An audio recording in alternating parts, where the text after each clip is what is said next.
एक दिन घोषणा हुई, स्वयंवर सभा में सब विराजमान हैं, राजा की वीर प्रतिज्ञा ये धनुआ द्वारा पूर्ण होगी, जो वीर धनुष को तोड़ेगा सीता उसको अर्पण होगी। और यह सुनकर सभी जल्दी जल्दी चले। परिकर बांधी उठे अकुलाई, परिकर बांध उठे अकुलाई, चले इष्ट देवन सिरुनाई, चले इष्ट देवन सिरुनाई।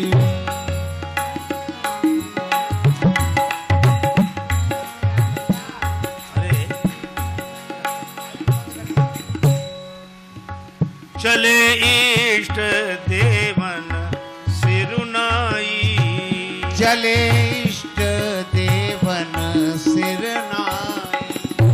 राजा लोग उठे, परिकर बांध, यही से देखो, उठे अकुलाई। अब थोड़ा मानस की इन पंक्तियों पर हम लोग विचार करें। ये राजा लोग अकुला कर क्यों उठे? कि कहीं कोई हमसे पहले जाके धनुष न तोड़ दे, इसलिए जल्दी जल्दी जा रहे हैं, कमर कसी अकुला कर चले। और जो काम सबसे पहले करना चाहिए वो बाद में किया, इष्ट देवन सिरुनाई। और इष्ट देवताओं को पहले प्रणाम करना चाहिए, पर बाद में। एक सज्जन कह रहे थे कि इष्ट देवों ने इनकी प्रार्थना सुनी क्यों नहीं? का इष्ट देव भी मजबूर हैं। मान लो अनेक राजा इकट्ठे हैं, उनमें 100 राजा ऐसे हैं जो गणेश जी के भक्त हैं, तो एक राजा जा रहा धनुष तोड़ने, वो कह रहा है हे गणेश जी महाराज हमसे धनुष तोड़वाना, तो सभा में बैठे हुए 99 कह रहे हैं गणेश जी महाराज इससे धनुष मत तोड़वाना, नहीं हम क्या तोड़ेंगे।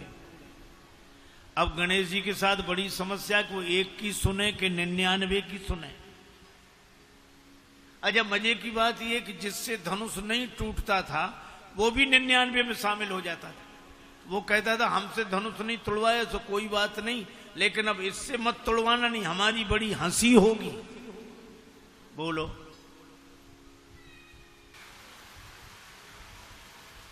धनुष टूटे तो हमसे ही टूटे, कहीं किसी दूसरे से न टूट जाए।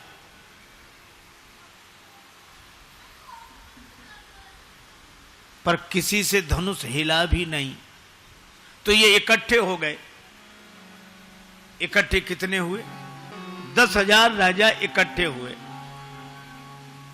अच्छा, अब जरा विचार करना आप, 10,000 राजा ये इकट्ठे हुए कि एक हैं? देखो, इकट्ठे होना अलग बात है, एक होना अलग बात है। मान लो 10,000 राजा मिलकर धनुष तोड़ देते तो विवाह किसका होता? विवाह तो किसी एक का ही होता कि नहीं? तो इन 10,000 राजाओं से कोई पूछे कि वो एक कौन होगा, तो 10,000 राजा बोले हमने पहले ही निश्चय कर रखा है कि पहले तो मिलके धनुष तोड़ दो, फिर आपस में लड़ेंगे, जो जीत जाएगा उसी का होगा। अब आप विचार करो, जिन्होंने पहले ही ये निश्चय कर रखा हो कि बाद में तो लड़ना ही है, ऐसे संगठन से समाज का कल्याण होगा? ये इकट्ठे हैं, एक नहीं। और मैं कहता हूं कि भगवान की कथा में हम लोग इकट्ठे होकर आए हैं, और जब भगवान की कथा सुनकर जाएं तो एक होकर लौटें, यही सत्संग की सार्थकता है।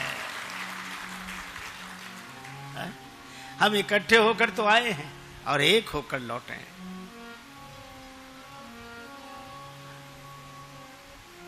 इसलिए 10,000 से भी धनुष नहीं हिला।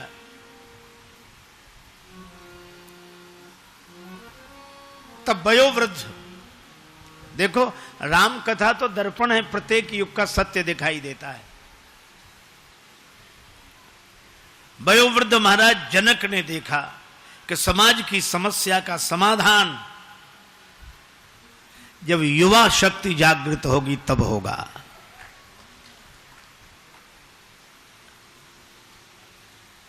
और इसीलिए वयोवृद्ध जनक जी ने सीधे नहीं कहा, बल्कि घुमावदार ढंग से बोले, बस बस हो गया, बंद करो ये। अब जनी को माखे भटमानी, कोई अभिमान न करे कि हम वीर हैं, हमने समझ लिया वीर विहीन मही में जानी, पृथ्वी वीरों से रहित हो गई। और ये कहकर देखा कि इधर लक्ष्मण जी की तरफ के असर हो रहा है कि नहीं, क्योंकि अगर लक्ष्मण जी खड़े हो जाएंगे तो राम जी खड़े हो जाएंगे। तो लक्ष्मण जी तो छोटे भैया है, राम जी बड़े भैया हैं, छोटे भैया के खड़े होने से बड़े भैया क्यों खड़े होंगे? कहीं इनका एक संबंध और है, लक्ष्मण जी का चरित्र है डंडे के समान और राम जी का चरित्र है झंडे के समान। अगर डंडा खड़ा हो गया तो झंडा अपने आप लहरा जाएगा, अगर युवक खड़ा हो गया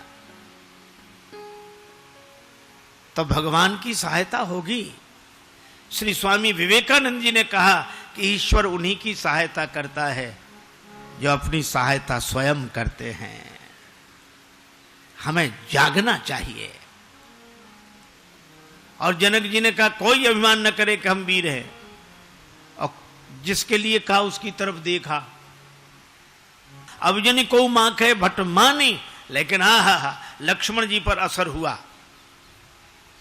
कैसे? जनक जी कह रहे थे अब जनी को माखे भटमानी, और लक्ष्मण जी ने क्या कहा? क्यों न करे अभिमान, हम करते हैं। माखे लखन, जनक जी कह रहे थे जनी को माखे, कोई अभिमान न करे, और लक्ष्मण जी ने माखे लखन कुटिल भई धो हैं, रदपुट फरकत नयन रिसों हैं, और लक्ष्मण जी उठकर खड़े हो गए। तो जो जनक जी ने देखा समझ गए कि काम बन गया, क्योंकि जनक जी का जो क्रोध है वो बाहरी है, भीतरी नहीं है। और जब नहीं रहा गया तो नाई राम पद कमल सिर बोले गिरा प्रमाण, राम जी के चरणों में प्रणाम किया, फिर बोले सुनहु भानुकुल, सुनहु भानुकुल पंकज भानु, सुनहु भानुकुल पंकज भानु, सुनहु भानुकुल पंकज भानु, कहूं सुभावन कछु अभिमानु, सुभावन कछु अभिमानु, रघुवंशिन मह जहाँ को होई, तेहि समाज यस कहि न कोई, सुनो भानुकुल पंकज भानु, सुनहु भानुकुल पंकज भानु, सुनहु भानुकुल पंकज।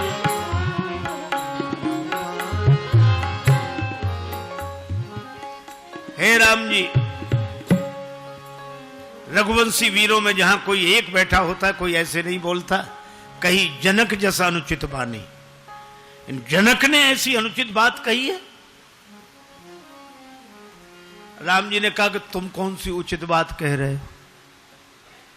जनक जी वयोवृद्ध हैं, और वयोवृद्ध का जवाब विश्वामित्र जी देते, गुरु जी देते तो ठीक लगता, पर तुम बालक होकर। और जनक जी, लक्ष्मण जी ने कहा यहां वृद्ध और युवक की बात नहीं, लोक कल्याण के कार्य में जहां जिसकी भूमिका है वही बोले तब बात ठीक रहती है। यहां राम जी नहीं बैठे हैं, विद्यमान रघुकुल मणि, रघुवंश मणि बैठे हैं। आप हैं रघुवंश की मणि, और लक्ष्मण जी बोले हम हैं फणी। शेष सहस्त्र शीस जग कारण, जो अवतर्यो भूमि भय टारण। अरे मणि पर आपत्ति आवे तब भी फणी नहीं बोलेगा तो फिर कब बोलेगा? लेकिन लक्ष्मण जी का जोश है, और कितनी बढ़िया व्यवस्था है। युवकों के जोश को जगाना जरूरी है, लेकिन उस जोश के ऊपर होश का नियंत्रण होना चाहिए। राम जी ने कितनी अद्भुत बात कही। तो क्या कहना चाहते हो लक्ष्मण? लक्ष्मण जी ने कहा अगर आपकी आज्ञा मिल जाए तो धनुष की कौन कहे, अगर आपकी आज्ञा मिल जाए तो गेंद के समान ब्रह्मांड को उठा ले। जब लक्ष्मण जी ने यह कहा तो सभा में बैठे राजा कांप गए। एक राजा ने कहा सुन रहे हो क्या? बोला अब तो ब्रह्मांड ही उठ रहा है। तो दूसरा राजा बोला अपना क्या होगा? तीसरा बोला जो सबका होगा सब अपना होगा, कौन ब्रह्मांड में अपना अकेले ही उठेंगे। तब तक लक्ष्मण जी कुछ कह रहे थे। एक राजा बोला हमने पहले ही कही थी कि घर चलो, तुम ही बैठे रहे यहां तमाशा देखने। और जनक जी भी कह रहे थे तजऊ आज आस निज निज गृह जाहू। चौथा राजा बोला क्यों रे तेरा घर कोई ब्रह्मांड से बाहर है। पांचवा बोला यहां तो सब इकट्ठे हैं। एक राजा बोला कि उठाएंगे तो उठ जाएंगे, रखेंगे तो फिर जहां के तहां आ जाएंगे। लक्ष्मण जी बोले रखूंगा नहीं, काचे घट जिम डारों फोरी सकऊं मेरु मूलक इव तोरी, कच्चे घड़े के समान फोड़ डालूंगा। अरे ब्रह्मांड कोई फोड़ डालोगे तो हम सबकी क्या दशा होगी। लक्ष्मण जी बोले चिंता नहीं, बनाने वाले भी बगल में ही बैठे हैं। लव निमेष ब्रह्मांड निकाया रचई जासु अनुशासन माया। और यहां एक संकेत बड़ा अच्छा है, काचे घट जिम, कच्चे घड़े के समान फोड़ डालेंगे। कच्चे घड़े की उपमा क्यों दी? क्योंकि कच्चा घड़ा फूट भी जाए तो दोबारा बन जाता है, और पक्का घड़ा एक बार फूटा टूट फूट जाएगा, बन नहीं सकता। तो शिष्य को तो कच्चे घड़े की तरह होना चाहिए। गुरुदेव जैसा बनाएंगे वैसे ही बन जाएंगे। किसी ने कहा कि ब्रह्मांड की बात नहीं, धनुष की बात हो रही है। लक्ष्मण जी बोले कमल नाल जिमी चाप चढ़ावो, कमल नाल जिमी चाप, कमल नाल जिमी चाप,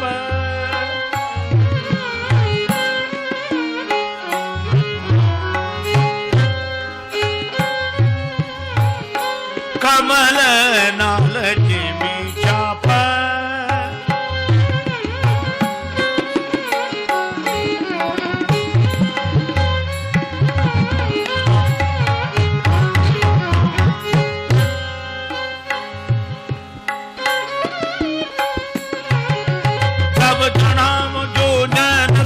प्रमाण ले धाव चाप चाप चाप।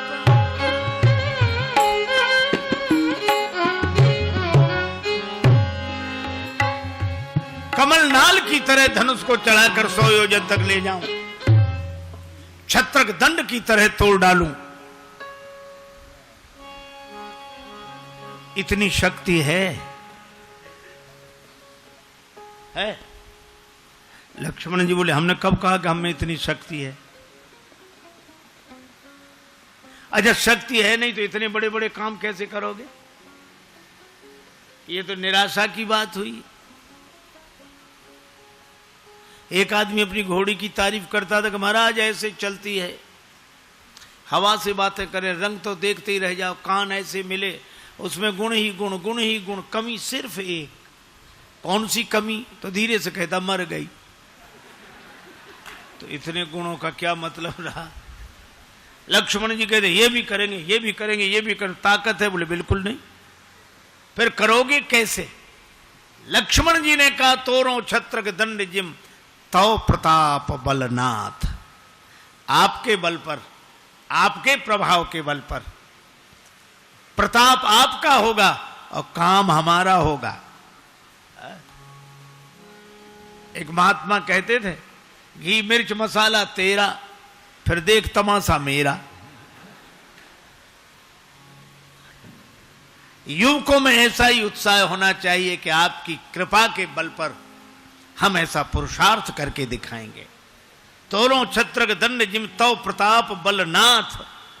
और जो न करो प्रभु पद शपथ कर न धरो धनुभात, हाथ में धनुष बाण नहीं रखूंगा। और लक्ष्मण जी जब बोले तो धरती हिल गई। लखन सकोप वचन जब बोले, डगमगान मही दिग्गज डोले।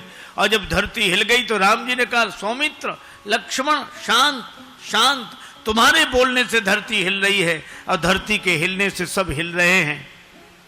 तुम्हारे बोलने से धरती हिल रही है और धरती के हिलने से सब हिल रहे हैं।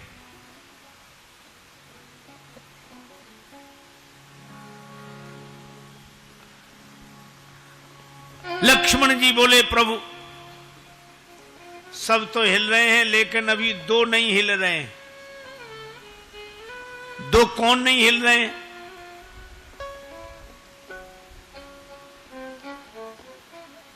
देखो भैया, राम जी ने कहा कि तुम्हारे बोलने से धरती हिल रही है, धरती के हिलने से सब हिल रहे हैं। लक्ष्मण जी ने कहा कि दो नहीं हिल रहे हैं अभी भी। कहा कौन? बोले एक धनुष और दूसरे आप। न धनुष हिलता है ना आप हिलते हो, दोनों में से एक हिले तो काम बने। भगवान राम ने कहा कि लक्ष्मण, पूर्व दिशा में सवेरे जाग कर देखो, सूर्योदय बाद में होता है, पहले अरुणोदय होता है। अरुणोदय हुए बिना सूर्योदय नहीं होता। पूर्व दिशा में लालिमा छा जाती है, तब सूर्य भगवान प्रकट होते हैं। राम जी ने कहा कि लक्ष्मण, तुम मुझसे कह रहे हो कि आपका प्रभाव सूर्य है, देर में उगे तो किसे कष्ट नहीं होगा। लेकिन लक्ष्मण जी से राम जी ने कहा कि मेरा प्रभाव अगर सूर्य है तो लक्ष्मण तुम उस सूर्य की लालिमा हो। जब तक तुम प्रकट ना हो जाते तब तक हमारा प्रभाव कैसे प्रकट होता।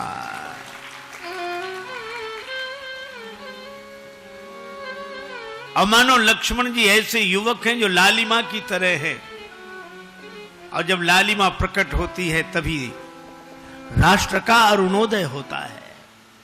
और जब ऐसा समय देखा विश्वामित्र जी ने, तब तुलसीदास जी कहते हैं, अगर राम जी धनुष तोड़ दो। अब राम जी ने जो सुना, न हर्ष है न विषाद है, सुन गुरु वचन चरण सिरनावा, हरस विषाद न कछूर आवा। क्योंकि राम जी जानते धनुष टूट गया, गुरु जी के निश्चय में तो टूट गया और गुरु जी के संकल्प में टूट गया। अब मुझे तो केवल जाकर हाथ लगाना है। और मुझे लगता है कि कार्य करने वाले युवकों में यही भावना होनी चाहिए कि हमें तो हाथ लगाना है।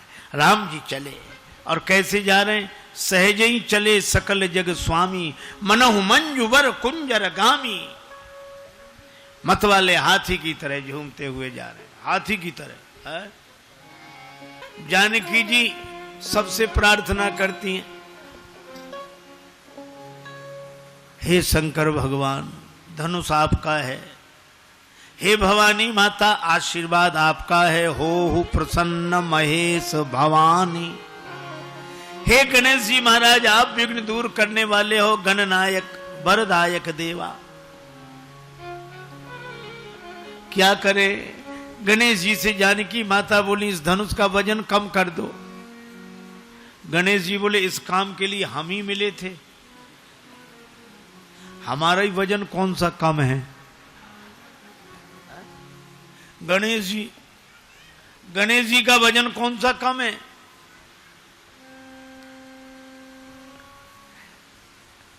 पर जानकी जी ने कहा, आप वजन कम करने की कला में कुशल है।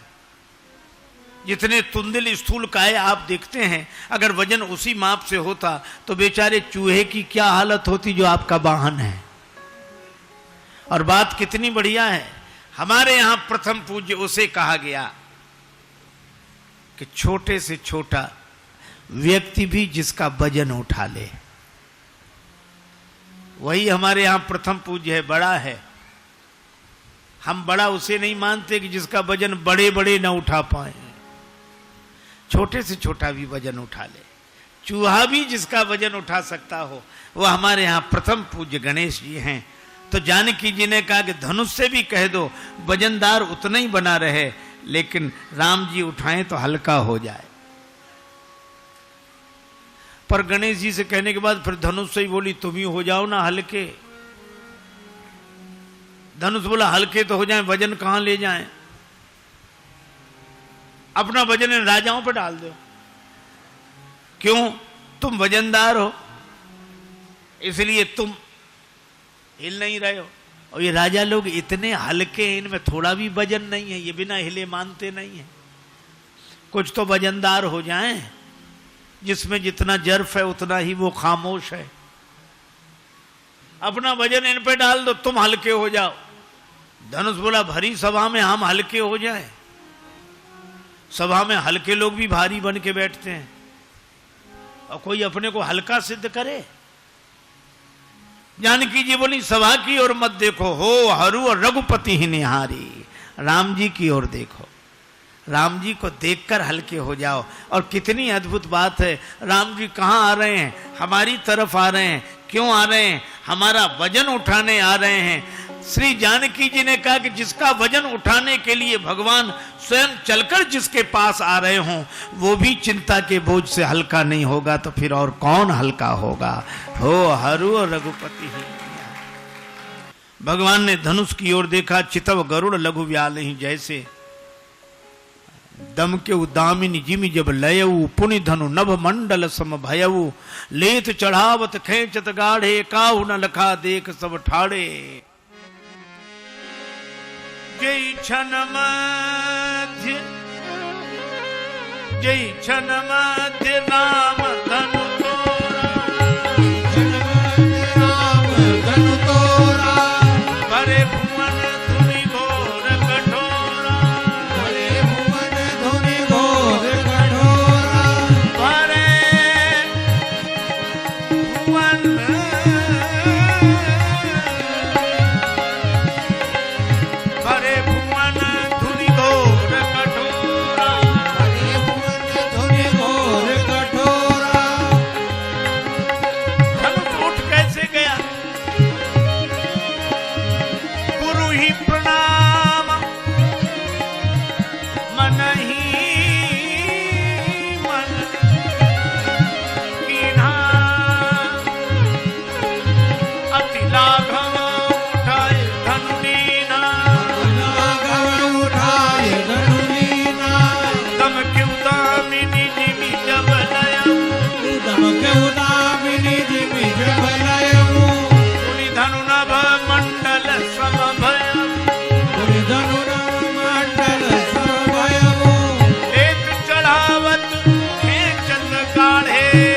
बार बार कुसुमांजलि छूटी, नाचई गावई विविध बधूटी। बार बार कुसुमांजलि छूटी, सब प्रसन्न हो गए, जय जयकार होने लगी।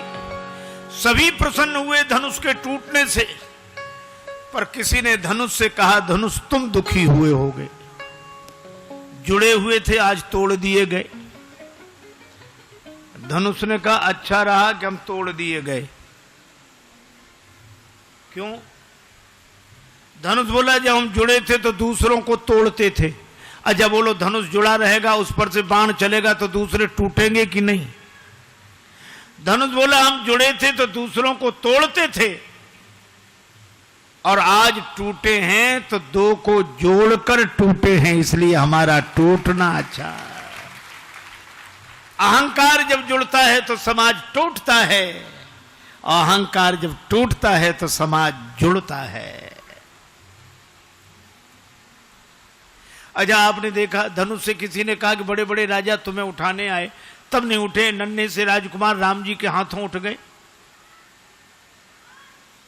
धनुष ने कहा कि हम उठे भी तो राम जी के हाथों में उठे, अर्थात अगर अपनी उन्नति हो तो उन्नति के पीछे भगवान का हाथ देखे।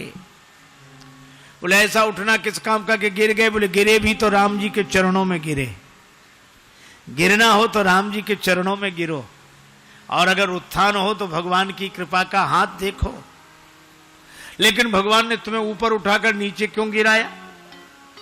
भगवान हमें मुक्ति दे रहे थे ऊपर उठाकर, लेकिन मैंने कहा मैं इतने दिन मिथिला में रहा हूं, मुझे मुक्ति नहीं, भक्ति चाहिए। भगवान ने कहा भक्ति चाहिए तो चरणों में ही रहो। तो तुम्हारे दो टुकड़े क्यों कर दिए? बोले चरण भी तो दो हैं, और बिना द्वैत भाव के भक्ति कैसे हो सकती है? जिस में अकड़ थी वो कोदंड का दंड टूट गया, और जिसमें नम्रता थी वो रस्सी बच गई। श्री जानकी जी जयमाल लेकर आई। श्री सीता जी से कहा कि इन्हें जयमाल पहनाओ। श्री सीता जी ने माला उठाई, सुनत जुगल कर माल उठाई, पर प्रेम विवश पहिराई न जाई। श्री जानकी जी जयमाला पहना नहीं पा रही हैं, प्रेम में अत्यधिक विवश हैं, प्रेम ने बेवल कर दिया है।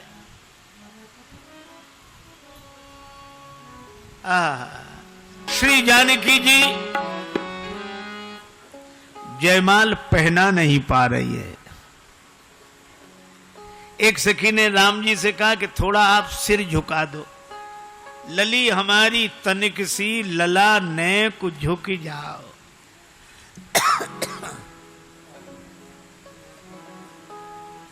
हमारे राम जी बड़े सरल हैं, तुरंत सिर झुकाने लगे।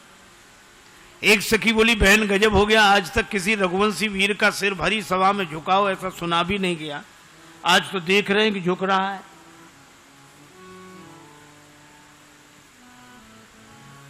दूसरी सखी विनोद करते हुए बोली अपने मतलब के लिए बड़े बड़े झुक जाते हैं। लक्ष्मण जी ने सुना प्रभु कुछ भी हो जाए आप सिर मत झुकाना। राम जी सिर सीधा करके बैठ कर, सखियां बार बार कहें थोड़ा सिर झुका दीजिए सरकार, सिर झुका दीजिए। नहीं नहीं नहीं, हम क्षत्रिय हैं, वीर हैं। बोले आप कोई भी बने रहो, ये ससुराल है, यहाँ बड़ों बड़ों का सिर झुक जाता है। राम जी बोले नहीं हम सिर नहीं झुकाए। अब सखियों ने बड़े उपाय किए, अब राम जी सिर न झुकावें। आपने अनेक उपायों की चर्चा सुनी होगी, मुझे एक भाव बड़ा प्रिय है। राम जी ने सिर झुकाया नहीं, जानकी जी ने जयमाल पहनाई नहीं। सखियां तो कह रही थी करो प्रतीक्षा प्रेम से दुल्हा राजकुमार, सहज न पहिरन पाई हो विश्व विजय को हार। धनुष चढ़ावत लाड़नी जो तरसाई लाल, त्यों तरसई है सिय तुम्हें पहिरावत जयमाल। जैसा था गुमान आपको कमान खींचने में, वैसी ही मैं भी स्वाभिमानता दिखाऊंगी। और तुमने तरसाया यदि धनुष तोड़ने में, तो मैं भी जयमाल छोड़ने में तरसाऊंगी। युगल सरकार का विनोद लग रहा है भक्तों को, पर सखियों ने एक उपाय सोचा कि सिर झुका नहीं रहे, झूठे ही गाने लगे। गावई छवि अवलोकी सहे, गावई छवि अवलोक सहे, सिय जयमाल राम उर्मे, सिय जयमाल राम उर्मे। गावई छवि अवलोक सहे, गावई छवि अवलोक सहे, सिय जयमाल राम उर्मे, सिय जयमाल राम उर्मे। श्री सियाजू ने जयमाल डाल दी राम जी के गले में। अब राम जी बड़े हैरान, हमने सिर नहीं झुकाया तो जयमाल गिर कैसे गई? और जयमाल गिरी ना होती तो सखियां गाती कैसे? जरूर गिर गई है।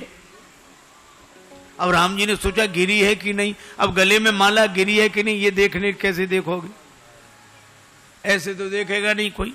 गले में माला गिरी है कि नहीं ये देखने के लिए जैसे ही राम जी ने सिर झुकाया, वैसे ही सिय जयमाल राम उर्मेली, सिय जयमाल राम उर्मे।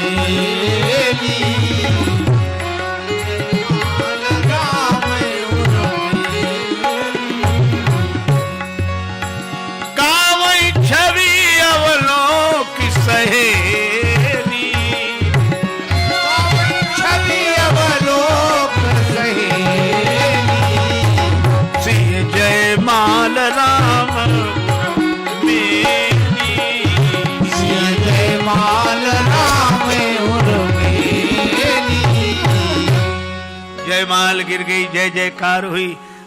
कोई कहे धन्य है श्री जानकी जी, कोई कहे धन्य है श्री राम जी, लेकिन जनकपुर वासी कहते न सीता जी धन्य न राम जी धन्य, धन्य तो हम लोग हैं। हम सब सकल सुकृत के राशि, भय जग जनम जनकपुर वासी। राम जी को सीता जी मिल गई हैं, पर राम जी को राम जी नहीं मिले। सीता जी को राम जी मिल गए, पर सीता जी को सीता जी नहीं मिली। पर हमें तो युगल सरकार का दर्शन हो रहा है। भगवान श्री सीता राम जी हमारे हृदय में रहें, यही इस कथा का उद्देश्य है। हरि व्यापक सर्वत्र समाना, प्रेम ते प्रगट हो ही मैं जाना। इसी के साथ यह वाक्य पुष्पांजलि भगवान श्री सीता राम जी के चरण